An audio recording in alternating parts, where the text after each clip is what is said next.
Hi guys, Danny Weshy here in the fish room again. And it's time for video number 3 in our beginner series. So in video number 1, we set up this Aquarium Mini Bow 5 with the Smart Clean technology, and we built the hardscape on it and kind of talked about what was involved with that. In video number 2, we planted it and we decorated it even more, and we got it all ready and all set up to start the cycle. So in this video, we're going to talk about the cycle, and then we're going to get some fish. I hope you're excited as I am, so let's get started.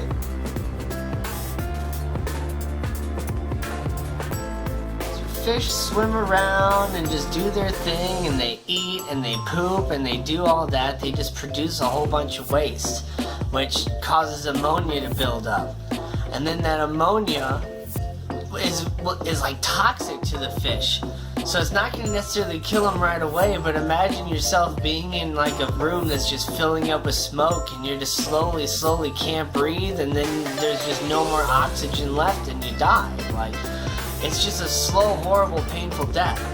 And so the dechlorinated water allows for bacteria to grow, which will then turn that ammonia into nitrite. But that nitrite is still just as harmful as the ammonia, but the nitrite will eventually be eaten by another type of bacteria that turns it into nitrates. And the nitrates are less harmful to your fish, and they can also be absorbed by the plants. And so that's why it's good to have a nice planted aquarium versus just using the fake plants and all that stuff, because the only way to get rid of nitrates is to do water changes.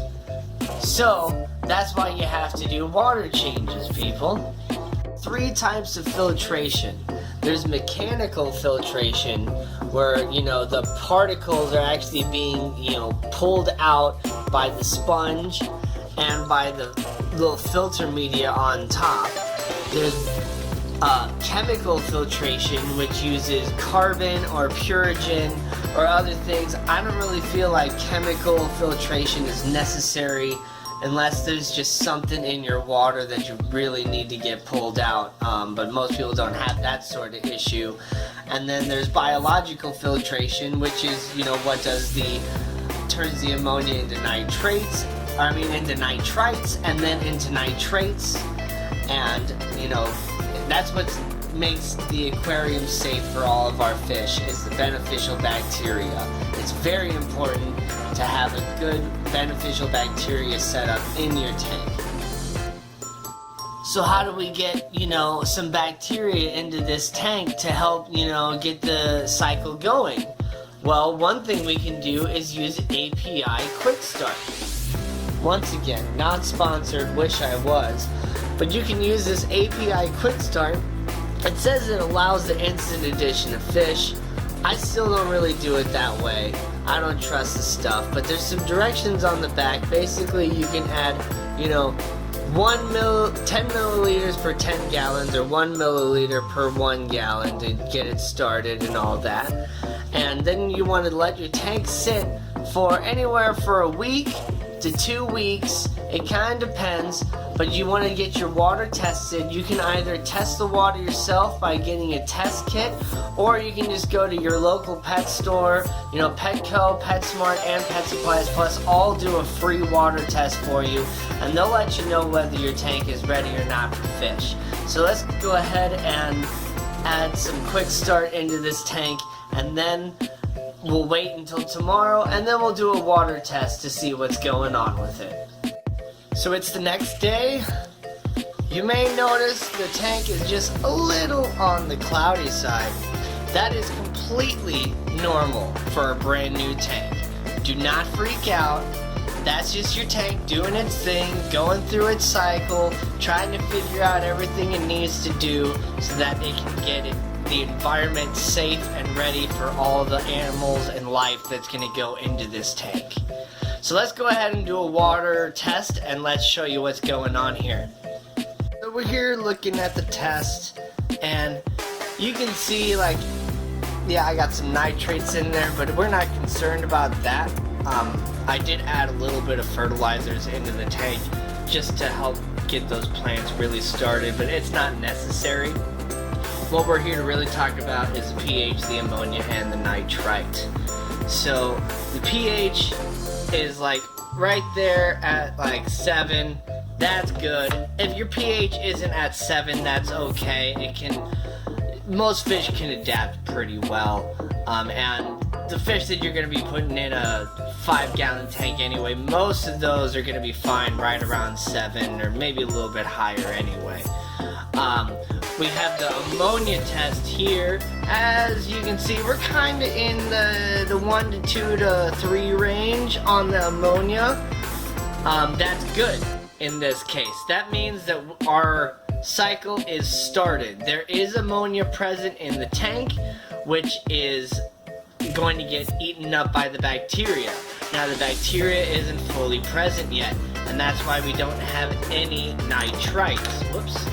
So if you look at the nitrites, it's 0. It's blue. The colors are going to be different depending on whether you go and get your test somewhere else or anything like that. This is the test that I have, the API Freshwater Master Test Kit. But the main thing is there is ammonia present, which means that the cycle is starting. There's no nitrite, which means that we're not even at stage 2 of the cycle yet. Once we start to see some nitrites, that's when we'll get into the next part of the cycle. We had just added fish right there. That amount of ammonia wouldn't have just been like 2 ppm. It would have been like way higher, because the fish would have been producing ammonia as well, and so you would have had a huge ammonia spike in your tank, thus killing all your fish. And then you'd either blame the pet store or blame yourself or something for doing something wrong, when really all it was that your tank wasn't ready for fish yet. Yeah, so it's been a few days. You can already see the plants are kind of settling into their new environment. I added a few like crushed up pieces of lava stone just kind of onto the edges and stuff to add a few details. I really think it brings the whole thing together. I really like how this tank is coming together, guys. Been a few more days since the last shot. Almost a week since we got everything in there, all the plants and everything, and added the quick start. And when I showed you the first water test, I also added a little pothos on top. I love growing pothos out of my tank, and I just kind of wedged it right there in the lid. You can see got some of the roots just kind of coming down in the water. But let's get on with that water test here. So I'm not concerned about the nitrate test. As you can see, it just left that area blank. But first, let's look at pH. So the pH has dropped. It's dropped to probably 6, maybe even lower. The test only goes as far as 6. That's the lightest color that it's going to show on there. So I don't really know how low the pH is right now. You can see the ammonia has just gone insane. It's just climbing and climbing. I wouldn't say it's 8, but it's probably like close to like 6 ppms. If we had any fish right in there right now, they would probably be gone. But we can see nitrites. You see it's just starting to turn that little bit of a purple. I'm not quite sure if the color is coming out quite well enough where you guys can really see it. But if you look up here, that's light blue, and it is not that color, but it's not this color either. So we're just starting to get into the second stage of the cycle. So we had the ammonia build up. Now that ammonia is starting to turn into nitrites. I wouldn't be surprised if some of those nitrites are kind of being absorbed by the plants. That's why we're not seeing much of a crazy color there. But that's a good thing, you know. It's a good thing that we're starting to see the nitrites. We're getting close. Now it's been like a week, like I said, and we still don't have any fish in that tank. But that's just kind of how it is. That's kind of how it has to be. You don't want to add anything in there when your tank's not ready. We need that cycled, and we need the tank to be established. So with everything involved with this tank, including like the chemicals needed to get it started, all the rocks and decorations, what you would have paid for this amount of plants, including some of the fish options that we could possibly put in here, and the entire setup of the tank. About $100. It's not a bad price at all when it comes to, you know, how much you could spend on this tank. And if we would have spent a whole lot more on this tank, we could have filled it up with plants, and with it full of plants, we could have potentially done a fish in cycle, which is another type of cycle you can do. With that amount of plants, it's absorbing most of those excess bits of ammonia and things like that, to where you're not really having to worry about it getting to toxic levels of the fish. But then also with the fish in cycle, you can do like water changes like daily for the first couple days, and then like every other day after a week, and then you can start to slow down. But instead of doing that, I can set up an entire tank and let it sit for 2 weeks. And you know, I could just let it sit right now, but with the ammonia getting as high as it is, I think we should go ahead and do a water change. So let's check out that cool water change feature again.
In real time, it took me 5 minutes to do that 30% water change on this 5-gallon tank.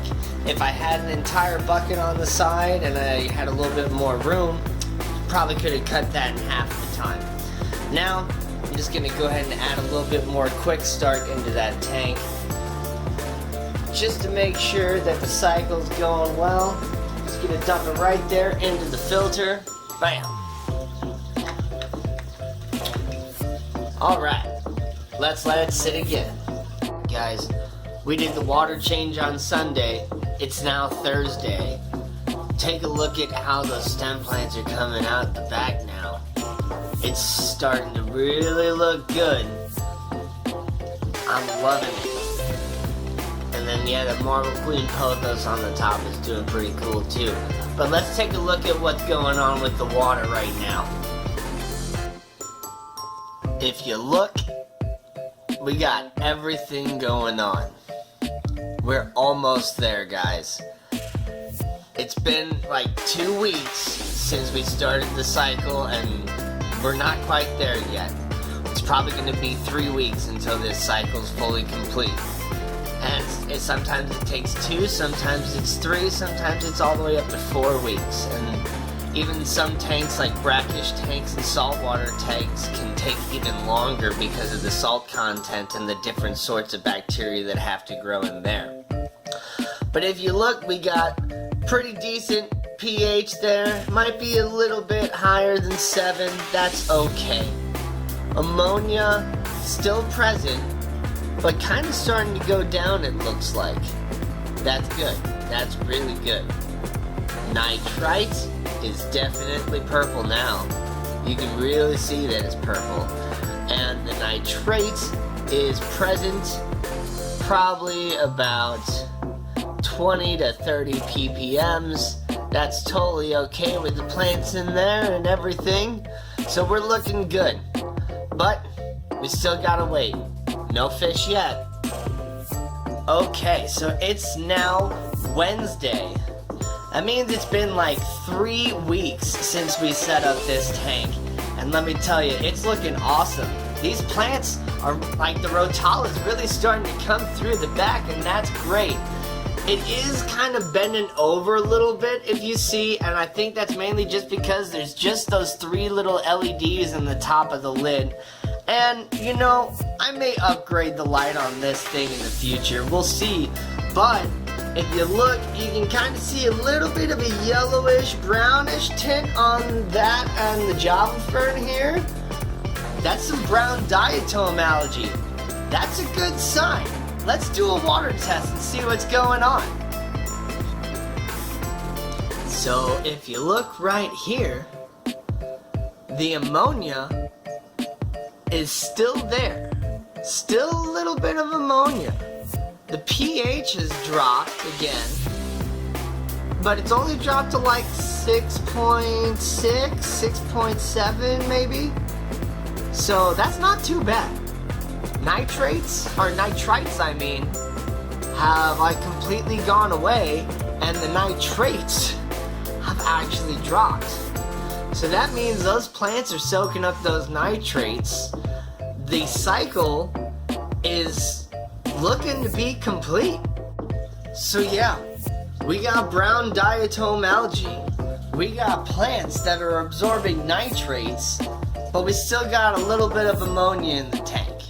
So, I'm gonna do a water change on this guy, but I can't wait any longer. We're gonna get some fish.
So it's a small tank, only 5 gallons.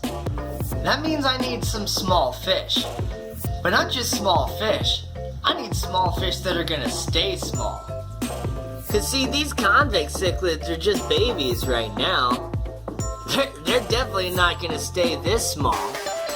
Let's see, these Ambrosis cories, the salt and pepper pygmy cory, they're gonna stay small. Only maybe up to 1 inch. So I got a bunch of those.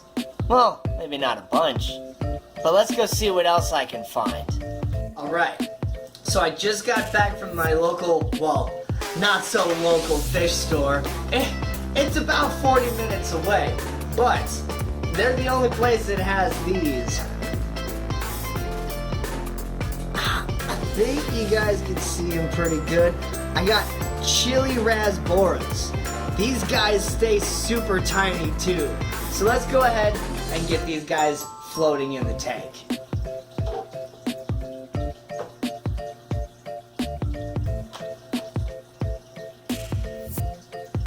So whenever you get your fish, you should float them in the tank just like this in the bag. This allows the temperature in the bag to match the temperature in your tank. And it's best to go ahead and turn the light off too, because teleporting them from place to place can be pretty stressful on them. And so turning the lights off helps make it a little bit easier on the poor guys. So while those guys are floating, let's go ahead and catch those Habrosis cories and put them in a bag to float as well, because the temperatures between this tank and this tank are actually different. That tank is heated, this tank is not. Alright, so the Habrosis cories and the Chili Rasbora are both floating and temperature acclimating. So it's been about 20 minutes. These guys should be good and temperature acclimated now. All the lights in my fish room are starting to go off, so I'm gonna go ahead and put these guys in the tank. But I'm not really gonna show you guys what they look like in the tank until tomorrow, unfortunately, because yeah, all the lights are going off. Plus, they're probably just gonna hide right away anyway. So let's go ahead and put them in the tank. So I don't want any of that water from the fish store going into this tank. Not that I don't trust the water, just that the conditions of the water might be different, and the fish being in there have probably built up some ammonia and stuff in the bag as well. So what I'm gonna do is I'm just gonna pop open the bag, and I'm just gonna pour the fish right into this net, and then all the water is gonna go straight into the bucket, so there's no worries. And then I'm just gonna take the net and put the fish right in the tank. That way there's no worry about cross-contamination or anything like that.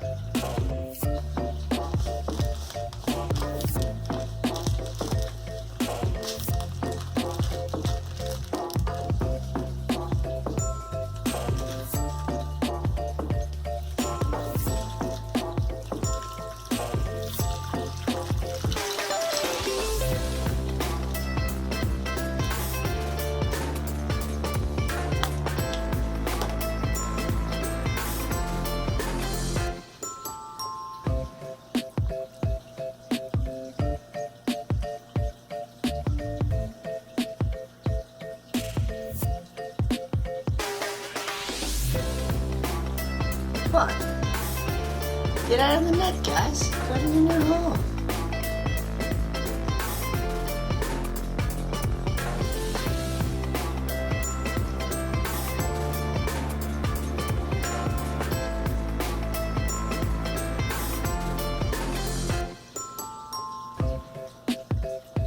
There we go. Well, you can kind of see them in there, but I don't want to stress them out too much, so I'm just going to leave all the lights off and we'll check them out tomorrow. So there they are. It's the next day. They're going all over the place because there's food in the tank. And their colors aren't super bright yet. They'll get there.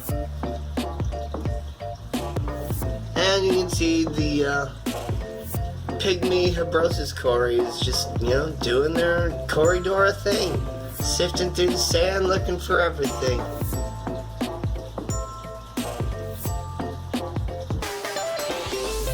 It's hard to get the camera to focus on these little guys, but man, are they cool little bitty fish. Alright guys. That's gonna be it for this video. I'm just gonna be staring at this tank for a while, so don't mind me. I hope you enjoy what I got going on here, and if you do, subscribe to my channel, leave me a like and a comment on this video, and be sure to share this video with your friends. I'll see you next time.